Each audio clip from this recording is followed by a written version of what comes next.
when Apple announces or even releases a new product, they normally wow us with some key features that they've announced, but they leave out some things that people were expecting or even hoping for. And today, when we talk about the new Mac Mini that was announced, you'll see that that was no exception. The Mac Mini firstly got a processor bump, a really hot new aluminium, or aluminium in my case design, and most importantly for me, you can actually access the RAM in this system. That and a slower processor what prevented me from getting a Mac Mini for my first Mac way back in 2007. So I'm happy to hear that 3 years on, the Mac Mini line is still going strong and is really still in the middle of its product life cycle. There was a time when people expected the Mac Mini to be killed off, but Apple have, just like the MacBook Air, stayed true to not killing it off, and added some new features. So it's got new NVIDIA graphics, which are supposed to be twice as fast. Crucially, it now has a HDMI port built in, and this is an example of really, I think, Apple realising what their market is and tapping into it, because most people use, I shouldn't say most people, but a lot of people connect their Macs or Mac Mini specifically up to their HD TVs and use them as media centers, because they have a lot of power in them and can look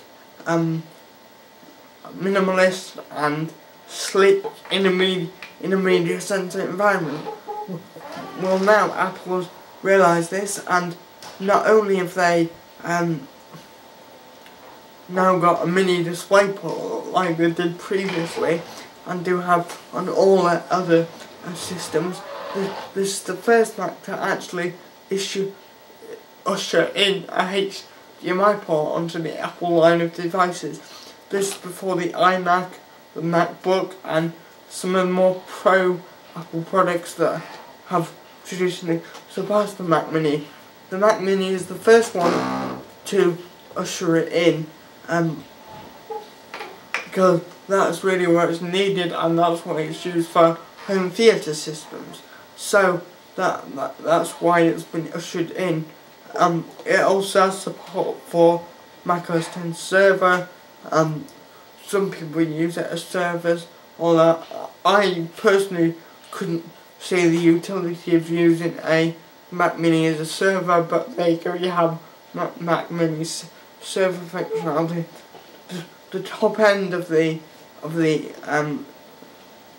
Mac Mini line comes by default by Mac OS 10 server, and when I looked into customizing it, I couldn't actually change it into the client version of Snow Leopard. So I don't know what's going on with that, because I'm sure Apple realised that some people wanted to tap into the power of the higher end Mac Mini, but they want a client-side operating system, and I think that's going to be move people. So I'm not super sure what to think about that. So those are my thoughts on the new Mac Mini. What are your thoughts? I'm interested to hear. Leave a comment down below. I want to hear what you think.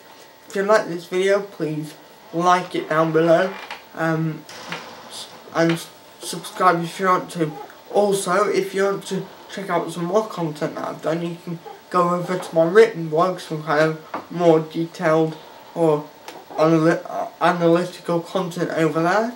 That's at www.technobuffalo.com/futuretech. So be sure to check that out. Anyway, thanks for watching this video, and I hope you've enjoyed it.